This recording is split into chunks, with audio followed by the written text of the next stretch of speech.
अस्सलाम वालेकुम नाज़रीन, देवरानी जिठानी फूड सीक्रेट्स में आपको खुश आमदीद।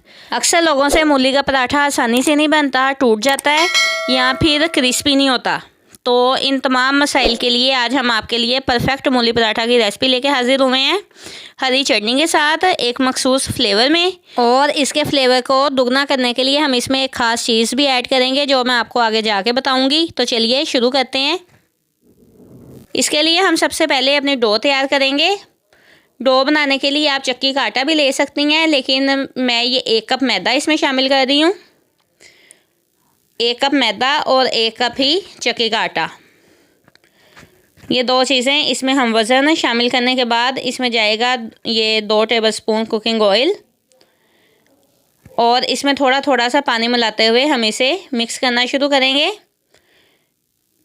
पानी एक साथ ना डाल दीजिएगा, जिस तरह से हमारे आटे की कंडीशन होती है। हमें लिक्विड नहीं चाहिए, इसका आटे की तरह हम लोग इसे गूंदेंगे। तो थोड़ा थोड़ा पानी इसमें शामिल करते जाएंगे।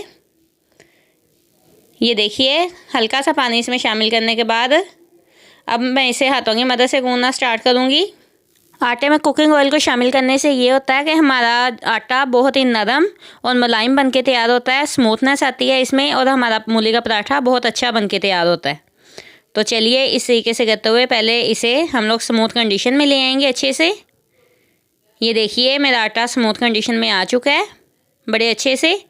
तो अब इसे इस तरीके से इकट्ठा कर लें और कोई सा भी ढक्कन वाला बर्तन ले लें जिसका ढक्कन हो ऊपर से। तो मैं ये डिब्बा ले रही हूँ।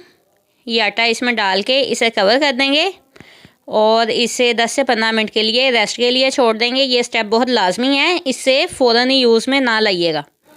तो चलिए, जब तक हमारे आटे को 10 मिनट होते हैं हम इसकी स्टफिंग तैयार कर लेते हैं। ये देखें, ये एक मूली ली है, ये बहुत बड़ी है तो मैं इसे 2 हिस्सों में काट रही हूँ। आप जब भी मूली लीजिएगा तो प्लीज़ देख के लिया करें कि ये फ्रेश हो। फ्रेश मूली का पराठा बहुत अच्छा बन के तैयार होता है। इसे 2 हिस्सों में करने के बाद इसका छिलका रिमूव कर लेंगे। और छिलका उतारते हुए एक चीज़ का ख्याल रखिएगा कि छिलका हम इसका मोटा मोटा उतारेंगे, बहुत बारीक छिलका नहीं उतारेंगे इसका, ताकि इसकी कड़वाहट कम हो जाए।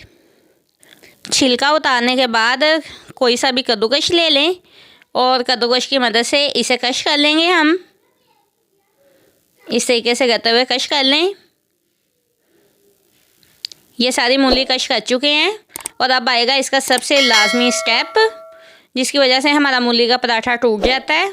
ये देखिए, इसके साथ का कोई सा एक बाउल ले लें और अब ये इस तरह से थोड़ी थोड़ी सी मूलियाँ हाथों में उठाते हुए इसका इस तरीके से निचोड़ते हुए अच्छे से इसका पानी निकाल लें। इन्हें अच्छे तरीके से खुश्क होना चाहिए, वरना हमारा मूली का पराठा टूट जाएगा और अच्छा नहीं बनेगा। ये सारी मूलियों का पानी इस तरीके से निकाल चुकी हूँ और देखें ये बिल्कुल खुश्क कंडीशन में है। तो अब इस बाउल में इसे शामिल कर लेते हैं और इसमें जाएंगे कुछ मसाला जात। सबसे पहले जाएगा 1 टीस्पून नमक। इसके बाद जाएगा इसमें 1 टीस्पून सुरख मिर्च का पाउडर। खुश्क धनिया, इसका पाउडर इसमें शामिल नहीं करेंगे, बल्कि साबुत धनिया लेके इसे हाथों की मदद से इस तरह से मसल कर इसमें शामिल कर देंगे। और अब जाएगी इस रेसिपी की जान, सबसे ख़ास चीज़, ये अजवाइन है, 1/2 टीस्पून के बराबर है। अजवाइन इसमें लाजमी शामिल किया करें, इससे इसकी खुशबू और जायका दोगुना हो जाता है। और सबसे एंड पे जाएगा इसमें ये धनिया। धनिया को इसमें शामिल करने के बाद हाथों की मदद से इसे मिक्स कर लेंगे। ये देखें, इसे अच्छे से मिक्स कर चुकी हूँ। तो अब हम अपनी चटनी तैयार करते हैं मज़ेदार से फ्लेवर में, जो कि इसके साथ बहुत अच्छी लगती है। तो इसमें सबसे पहले जाएगा ये धनिया 1 प्याली। इसके बाद इसमें ये 3 अदद लहसुन के जवे शामिल करेंगे। ये 3 से 4 अदद सब्ज़ मिर्चें और बिल्कुल ये 1 टेबलस्पून के बराबर है ये लेमन जूस। और सबसे एंड पे इसमें हल्का सा पानी इसमें शामिल कर देंगे और इसे ग्राइंड कर लेंगे। हमारी चटनी बहुत ही ज़बरदस्त बन के रेडी होगी। ये देखें माशाल्लाह। आप ज़रा इसका टेक्सचर चेक करें। ये देखिए, इसमें निकाल लेती हूँ। हमारी मज़ेदार सी चटनी बनके रेडी हो चुकी है। तो अब इसे साइड पे कर लेते हैं और आटे के पेड़े बनाना शुरू करते हैं। इस तरीके से लेते हुए थोड़ा थोड़ा सा छोटे छोटे से पेड़े बना लेंगे इसके। हल्का सा खुशका लगाते हुए हाथों की मदद से ये इसके पेड़े बना लें। इसी तरीके से सारे पेड़े रेडी कर लें। तो अब हम इसे हाथों की मदद से बेलना शुरू करेंगे।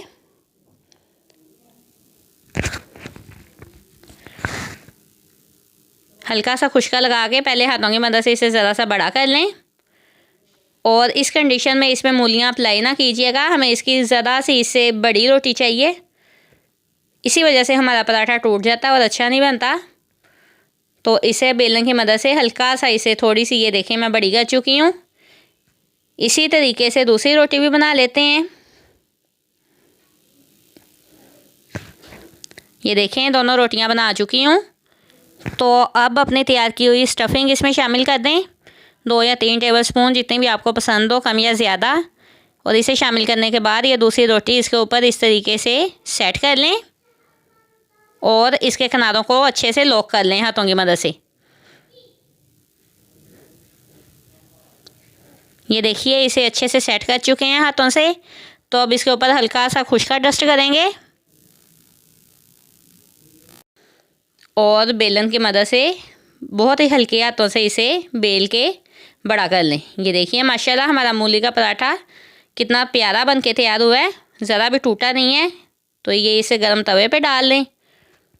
तकरीबन 20 सेकंड देने के बाद अब इसकी साइड चेंज कर देंगे